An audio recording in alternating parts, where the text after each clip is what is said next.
السلام علیکم۔ میں شروع سے ہی اپنی بڑی بہن کے دباؤ میں رہی، وہ جو کہتی مان لیتی۔ میری شادی بھی آپا نے اپنے شوہر سے کہہ کر ان کے ایک دوست سے کروائی۔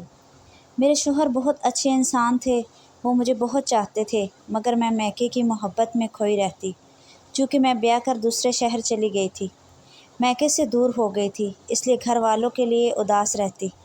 جی چاہتا کہ روز وہاں جاؤں اور میکے کا دیدار کروں۔ آپا بھی میری طرح دوسرے شہر بیائی گئی تھی، مگر بعد میں وہ والدین کے شہر منتقل ہو گئی اور میکے کے نزدیک جا بسی۔ جب وہ ملنے آتی میں انہیں کھوئی کھوئی سی ملتی۔ وہ کہتی کہ تم زبیر سے کیوں نہیں کہتی کہ لاہور چل کر رہیں؟ دیکھو میں نے کیسے اپنے شوہر کو ماں باپ کے قریب بسا لیا، تم بھی ایسا ہی کرو۔ میں نے بہت کوشش کی، زبیر کو برہا سمجھایا، مگر وہ نوکری چھوڑ کر لاہور جانے پر آمادہ نہ ہوئے۔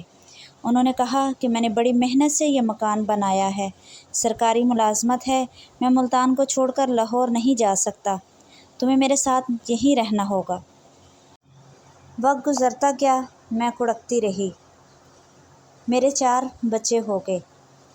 آپا مجھے برابر اکساتی رہی، لیکن زبیر نہ ماننا تھا اور نہ میری مانی، وہ اپنے عزیزوں کے قریب رہنا چاہتے تھے۔ آپا فون کرتی کہ تمہارا شوہر ضدی ہے، اسے تمہاری خوشی منظور نہیں۔ مجھے دیکھو میں اپنے ارادے میں کامیاب رہی، اب ہم یہاں لاہور میں میکے کے نزدیک رہ رہے ہیں اور بہت خوش ہیں۔ ان کی ایسی باتیں مجھے اور اداس کرتی اور میں آہیں بھر کر رہ جاتی۔ اس طرح میکے کے نزدیک گھر لینے کی آرزو میں روتے سسکتے وقت بیت گیا، بچے بڑے ہو گئے۔ جب کبھی سال میں ایک بار میکے آتی تو آپا کو خوش باش دیکھ کر دل حسرت سے بھر جاتا، وہ بھی من ہی من میں دبی اس چنگاری کو اور ہوا دیتی، جی محسوس کر واپس ملتان آ جاتی۔ اسی دوران میرے جیٹھ آئے اور کہا کہ ہم تینوں بھائیوں کی اولاد اکٹھی ہو تو بہتر ہے۔ انہوں نے کہا کہ آپس میں رشتے طے کر لیتے ہیں۔ یوں میرے شوہر نے اپنی مرضی سے اپنے چھوٹے بھائی کی بچیوں کو اپنے بیٹوں کے لیے مانگ لیا اور اپنی اکلوتی بیٹی اپنے بڑے بھائی کے بیٹے کو دینے کا وعدہ کر لیا۔ گھر آ کر میں نے زبیر سے کہا کہ آپ نے اپنے بھائیوں کا خیال کیا اور میرے بھائی کا نہیں، حالانکہ میں سدرہ کا رشتہ اپنے بھائی کے بیٹے سے طے کرائی تھی۔ انہوں نے کہا کہ تم نے پہلے یہ بات کیوں نہ کہی؟ جب بات طے کر دی گئی ہے اب کہہ رہی ہو؟ تم نے پہلے کبھی ایسی بات نہیں کی، اور جب میں نے بچوں کے رشتے طے کرتے وقت تم سے پوچھا تو تم چپ رہے۔ اب بات ہو چکی ہے، کچھ نہیں ہو سکتا۔ بے شک میاں غلطی پر نہ تھے، انہوں نے میری مرضی پوچھی تھی اور میں چپ رہی تھی، لیکن اب آپا مجھے اکسا رہی تھیں کہ منگنی نکاح تو نہیں ہوا، صرف زبانی وعدہ ہے، انکار کیا جا سکتا ہے۔ مگر زبیر اصول پسند آدمی تھے، وہ زبانی وعدے کو بھی بہت اہمیت دیتے تھے، اب اپنی زبان سے پھرنا نہیں چاہتے تھے۔ وہ بھی سگے بھائیوں سے ناراض ہو کر تعلقات نہیں توڑ سکتے تھے۔ جب دیکھا کہ میاں نہیں مانتے تو بچوں کو ان کے خلاف بھڑکانا شروع کر دیا۔ بیٹی کو ہم خیال کر لیا، اس نے رفتہ رفتہ دونوں بھائیوں کو ساتھ ملا لیا۔ انہوں نے باپ کو پریشان کرنا شروع کر دیا۔ زبیر بہت پریشان رہنے لگے۔ جب میں دیکھتی کہ زبیر ذہنی اذیت میں ہیں تو دل میں خوشی محسوس ہوتی، مگر پھر دل دکھ سے بھر جاتا کہ انہوں نے کبھی مجھے تکلیف نہ دی تھی۔ بچوں سے بھی ولہانہ محبت کرتے تھے، بس میری یہی خواہش پوری نہ کی کہ میکے کے قریب آ کر بسی۔ یہ ان کی مجبوری تھی کہ وہ اتنی اچھی ملازمت چھوڑ نہیں سکتے تھے اور اپنے والدین بہن بھائیوں سے بھی دور نہیں جانا چاہتے تھے۔ بہرحال ہم سب نے مل کر انہیں بے حد بے سکون کیا، ان کی لائی ہوئی چیزیں چھپا دیتے، پھر تقاضا کرتے کہ اور لے کر آئیں۔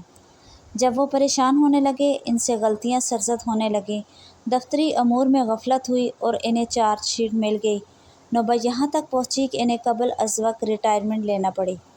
انہیں مکمل رقم بھی نہ مل سکی اور کچھ مالی نقصان بھی ہوا۔ کچھ دن بعد انہوں نے اپنا کاروبار شروع کیا۔ مجھے یقین تھا کہ وہ ناکام ہوں گے اور بد دل ہو کر کہیں گے چلو لاہور چل کر ہی رہتے ہیں، مگر اللہ نے ان کی مدد کی اور جلد ہی ان کا کاروبار چل پڑا۔ ادھر آپا کا فون آیا کہ اب زبیر ریٹائر ہو گئے ہیں، اب تو یہاں آ جاؤ، میرے میاں نے جنرل سٹور کھول لیا ہے اور ہم بہت خوشحال ہیں، دیکھو تو ہم کتنے خوش ہیں، تم لوگ بھی لاہور آ جاؤ، تمہارے دن بھی سنور جائیں گے۔ لاہور بڑا شہر ہے، ملتان میں کیا رکھا ہے؟ ان کی ایسی باتوں نے میرا سکون ختم کر دیا۔ میں نے نہ شور کا خلوص دیکھا اور نہ اپنے بچوں کا بھلا۔ بہن کا پڑھایا ہوا سبق میرے ذہن میں اس قدر گھر کر گیا تھا کہ میاں کا کاروبار جمنے نہیں دینا۔ اگر جم گیا تو یاد رکھنا ہمیشہ کے لیے میکے سے دور ہی رہو گی۔ انہی دنوں میرا بڑا بیٹا باپ کے ساتھ کاروبار میں ہاتھ بٹانے جا رہا تھا۔ میں نے اسے روک دیا۔ گھر کا ماحول اتنا خراب کر دیا کہ زبیر سخت دل برداشتہ ہو گئے۔ بچے نافرمانی کرنے لگے اور باپ کی بات نہ ماننے میں نے ان کے دلوں میں لاہور جانے کی آرزو بسا دی تھی۔ زبیر بالکل اکیلے ہو گئے تھے اور دل شکستہ ہو کر بستر پر جا گرے۔ انہوں نے ہم سب سے کلام ترک کر دیا اور ہم نے سامان باندھ لیا کہ اب اپنی آرزو خود پوری کرنی ہے۔ میں بچوں کو لے کر میکے آ گئی اور وہ اکیلے ہی گھر اور کاروبار سنبھالنے کو رہ گئے۔ جب مرد کو گھر میں ذہنی سکون نہ ملے تو وہ کاروبار میں یکسوئی کیسے حاصل کرے گا؟ جن کے لیے میاں جی جان سے محنت کر رہے تھے وہی ان کو اکیلا چھوڑ کر چلے گئے۔ وہ اتنی ہمت کہاں سے لاتے کہ تنہائی اور اکیلے پن کا سامنا بھی کرتے اور کام پر بھی توجہ دیتے، جبکہ کاروبار کو کامیاب بنانے کے لیے انتھک محنت کی ضرورت ہوتی ہے۔ نیا کام تھا، سب کچھ اجڑ گیا۔ وہ بار بار خط لکھتے، پیغام بھجواتے کہ واپس آ جاؤ، مجھے نہ اجاڑو، گھر اور بچوں کو برباد نہ کرو۔ وہ بیمار پڑ گئے مگر ہم واپس نہ گئے۔ وہ رو رو کر التجا کرتے، میرے والدین سے فریاد کرتے۔ والدین مجھے سمجھاتے مگر میں شوہر کی جھوٹی شکایتیں بیان کر دیتی۔ والدین بے بس رہ جاتے۔ میں کہتی اتنے سال ہم ان کے ساتھ رہے، اب وہ ہمارے پاس آ کر رہیں۔ ایک دن وہ خود آ گئے۔ بچوں سے کہا، میرے لختے جگر، میرے دل کے ٹکڑوں، میرا قصور تو بتاؤ، آخر تم لوگ مجھے کس بات کی سزا دے رہے ہو؟ ہم کیا جواب دیتے؟ ہمارے دل اور دماغ زنگ آلود ہو چکے تھے۔ وہ میری ایک سہیلی رابعہ کے پاس گئے، کہا تم حقیقہ کو سمجھاؤ۔ میری بیوی نے بچوں کو بھی مجھ سے باغی کر دیا ہے، میرا گھر برباد ہو چکا ہے۔ رابعہ نے آ کر مجھے سمجھایا کہ ایسا نہ کرو، شوہر سے بڑھ کر کوئی نہیں ہوتا، وہ غم زدہ رہتے ہیں، کہیں بیمار نہ پڑ جائیں۔ واپس گھر جاؤ، عورت کا اصل گھر وہی ہوتا ہے جہاں وہ بیاہ کر جاتی ہے، میکہ صرف والدین تک ہوتا ہے، بعد میں نہ بہن سہارا دیتی ہے نہ بھائی۔ میری جگہ آپا نے رابعہ کو جواب دیا کہ اتنے برس میری بہن نے اپنوں سے دوری کاٹی ہے، اب زبیر بھائی اپنوں سے دوری برداشت کریں، ان کو بھی پتہ چلے کہ ماں باپ اور بہن بھائیوں سے دوری پر کیا گزرتی ہے۔ رابعہ نے آپا سے کہا، وہاں ملتان میں زبیر بھائی کے سب لوگوں سے کاروباری رابطے اور تعلقات ہیں، ان کے دوست ہیں، برادری ہے، بھائی ہیں، ماں باپ ہیں جو آڑے وقت میں ان کی مدد کرتے ہیں۔ لاہور میں ان کے لیے نئے سرے سے کام کرنا آسان نہیں ہوگا، یہاں ان کی کون مدد کرے گا؟ آپا بولی، تم کیوں فکر کرتی ہو، یہاں ہم جو ہیں ہم مدد کریں گے۔ ایک دن اطلاع ملی کہ چھوٹے دیور کا انتقال ہو گیا ہے۔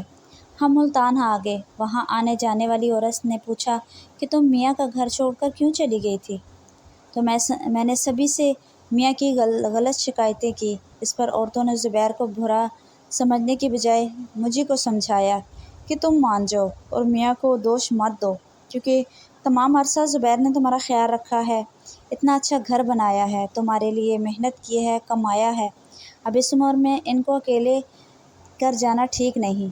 میاں اندر آئے، میں سامنے بیٹھی تھی، رو رہے تھے، میرا ہاتھ تھام لیا، میں نے اخلاقاً تسلی دی، بولے دیکھ لو بس یہی زندگی کی حقیقت ہے، یہ زندگی 2-4 دن کی ہے، ہم آج ہیں کل نہیں، ہم بڑے بھائی موجود ہیں اور چھوٹا چل دیا، کل کا بھروسہ نہیں، بس اب ضد ختم کرو اور گھر کو لوٹ آؤ۔ 5 سال کی بے رخی اور جدائی ختم کی اور آخر ہم گھر چلے آئے۔ اگلے دن ان کو بخار ہو گیا، بھائی کی تدفین میں دوڑ دھوپ کی تھی، سینے میں درد کی شکایت کی اور لیٹ گئے۔ 3 روز یوں ہی بے سدھ پڑے رہے، بخار بھی بہت ہو گیا، بڑا بیٹا جا کر بخار کی دوا لے آیا، افاقہ نہ ہوا۔ بچے میرے پاس دوسرے کمرے میں بیٹھے تھے، وہ اکیلے کمرے میں پڑے رہے اور ہم کھا پی کر سو گئے۔ اچانک جانے کیا ہوا، صبح اٹھ گئے اور رات کے پہنے لباس میں گھر سے نکل گئے، جیب میں بٹوا بھی نہ رکھا۔ اس دن سخت سردی تھی، بارش بھی شروع ہو گئی۔ ہم نے خیال نہ کیا کہ سردی میں بارش بھی ہو سکتی ہے اور وہ بخار میں تھے۔ کوئی ان کے پیچھے تلاش میں نہ نکلا کہ خود ہی آ جائیں گے، شاید دوا لینے نکلے ہوں گے، رات تک نہ آئے۔ رات 11 بجے فون آیا کہ انجانے راستے میں کہیں گر گئے تھے۔ اجنبی اسپتال لے گئے، ابھی تک بے ہوش تھے۔ وہ تو اچانک واقف کار کی ان پر نظر پڑ گئی، پہچان لیا اور ہمیں فون آ گیا۔ اس نے اسپتال کا نام پتہ بھی بتایا۔ ساری رات میں اور بڑا بیٹا اسپتال میں رہے، شرم کے مارے ان کے بڑے بھائی کو اطلاع نہ دے رہے تھے۔ صبح ہم نے ان کو اطلاع دی، وہ دوڑے آئے، گھر لے آئے، نندے اور بھاوجی بھی آ گئی۔ میں شرم سے چپ کیا کہتی، دعا کرتی رہی کہ سلامت رہے، ورنہ سسرال والوں کو کیا جواب دوں گی۔ خدا کی مرضی، ان کی زندگی اتنی ہی تھی۔ ہوش میں آئے تو بہکی بہکی باتیں کرنے لگے۔ ان کے ذہن پر اثر ہو گیا تھا۔ مجھ کو پہچان رہے تھے اور نہ بچوں کو۔ کہتے تھے کہ تم لوگ کون ہو؟ اب ہم پریشان تھے، کیونکہ ایسی ذہنی حالت میں زبیر کو سنبھالنا مشکل عمر تھا۔ ان کے بڑے بھائی نے ہماری پریشانی کو بھانپ لیا اور ان کو اپنے گھر لے گئے کہ اپنے بھائی کا میں خود خیال رکھوں گا، آپ لوگ نہیں رہ سکتے۔ زبیر وہاں چند روز رہ کر اس جانے فانی سے کوچ کر گئے۔ اب ہم کو احساس ہوا تھا کہ ہم سے کتنا بڑا ظلم ہوا ہے۔ وہی گھر جس میں رہنے سے میں بھاگ رہی تھی، اس نے مجھے اور میرے بچوں کو پناہ دی۔ میکے والوں نے آسرا نہیں دیا، مگر جیٹھ نے سہارا دیا۔ جانے والا تو چلا گیا، تم تو اپنا گھر چھوڑ کر نہ جاؤ۔ میں نے میکے میں رہ کر بھی دیکھ لیا، وہاں بھی 4 دن کی چاندنی تھی۔ اب کوئی اس ڈر سے ساتھ چلنے کو نہ کہتا تھا کہ 4 افراد کا یہ کنبہ کون رکھے، بچی کی شادی کی ذمہ داری کون اٹھائے گا۔ بھائی خاموش تو بھابیاں تلقین کر رہی تھیں کہ جو عزت اپنے باپ کے گھر میں رہ کر بچوں کو ملتی ہے وہ کہیں نہیں ملتی۔ زبیر کچھ سرمایہ چھوڑ گئے تھے، وہی کام آیا، مگر یہ رقم بھی رفتہ رفتہ ختم ہو گئی۔ آپا کہتی تھی کہ ہم جو ہیں ہم مدد کریں گے، وہ سب زبانی جمع خرچ تھا۔ وہ بھی دم سادے تھی، چند روز رہ کر چلی گئیں، دوبارہ نہ آئی، بس فون پر لفظی تسلیاں دیتی، مالی مدد نہ کی۔ اب مجھ کو آٹے دال کا بھا تو معلوم ہو چکا تھا۔ مالی مدد جو کی وہ جیٹھ اور نندوں نے کی، دکھ سکھ میں ساتھ دیا۔ والدین ضعیف الامر کیا کرتے، وہ خود اپنے بچوں کے محتاج تھے۔ اب زبیر کی محبت یاد آتی اور ان کی کمی شدت سے محسوس ہوتی۔ بچوں کو بھی عقل آ گئی، باپ کو یاد کر کر کے روتے تھے، جس نے عیش کرائے اور خود محنت کی، ساری عمر ہمارے آرام کا خیال رکھا۔ انہی دنوں جب پریشانی سے سخت جی ماندا تھا، کسی نے بڑے لڑکے کو گلی میں گالی دی، جس نے غصے سے پتھر اٹھا کر دے مارا۔ اس لڑکے کا سر پھٹ گیا، خون بہنے لگا، اس کو لوگ اسپتال لے گئے۔ میرے لگتے جگر کو حوالات لے جا کر بند کروا دیا۔ میری جان پر بن آئی، بھائیوں کو فون کیا، جواب ملا کہ اتنا دور کام دھندا چھوڑ کر کیسے آئیں، وہاں تو کئی دن لگ جائیں گے، تم اپنے جیٹھ سے کہو جو ملتان میں بیٹھے ہیں۔ ادھر راشد جیل میں بے یار و مددگار، بے سہارا، ادھر گھر میں، اور میں روتی تھی کہ اس وقت اگر زبیر ہوتے تو کیسے برداشت کرتے کہ ان کے بیٹے کو جیل ہو۔ وہ تو دلیر، دبنگ اور قانون کے ماہر آدمی تھے، مگر اب مجبور تھے، بیٹے کی مدد نہ کر سکتے تھے، اب منو مٹی تلے جا سوئے تھے۔ آخر میں جیٹھ کے پاس گئی کہ آپ میرے بیٹے کی رہائی کروائیں، وہ لاوارث جیل میں پڑا ہے، وہ حوالات میں بند کرانے والوں کے پاس ہے۔ راضی نامہ کرا کے جھگڑا ختم کرایا، معاوضہ بھرا اور راشد کو چھڑا کر لے آئے۔ آج شوہر کے نہ ہونے سے میں خود کو کتنا تنہا اور بے بس محسوس کر رہی تھی۔ بہن بنوئی کو پیغامات بھیجے، بھائیوں کو بلوایا، کوئی نہ آیا۔ جس میکے کے پیچھے بھاگتی رہی، کوئی کام نہ آیا۔ اب میکے والے نہیں پوچھتے تھے، اکیلے ہی دکھ کاٹنے تھے۔ جیٹھ نے پھر بھی ساتھ دیا۔ ساس سسر جو جیٹھ کے گھر رہتے تھے میرے پاس آ گئے کہ میں اکیلی نہ رہوں۔ اب سوچتی تھی کہ جس کے لیے گھر بار شوہر چھوڑ دیا تھا، برے وقت میں انہوں نے بھی مجھے چھوڑ دیا۔ کیا بتاؤں دل پر کیا گزری، مجھ سے بڑی بھول ہو گئی۔ اتنے محبت کرنے والے شوہر کا دل دکھا کر اور بہن کی باتوں میں آ کر میرے بچے ساتھی اور میرے بچوں کے ہمدرد تو صرف زبیر ہی تھے۔ اب ہر ایک سے کہتی ہوں، اچھا شوہر ملے تو اس کی قدر کرنا چاہیے، ورنہ دکھ ملتے ہیں۔ شوہر کے سوا سارے سہارے جھوٹے ہوتے ہیں، چاہے بھائی ہو یا بہنوئی، برے وقت میں کوئی کسی کا نہیں ہوتا۔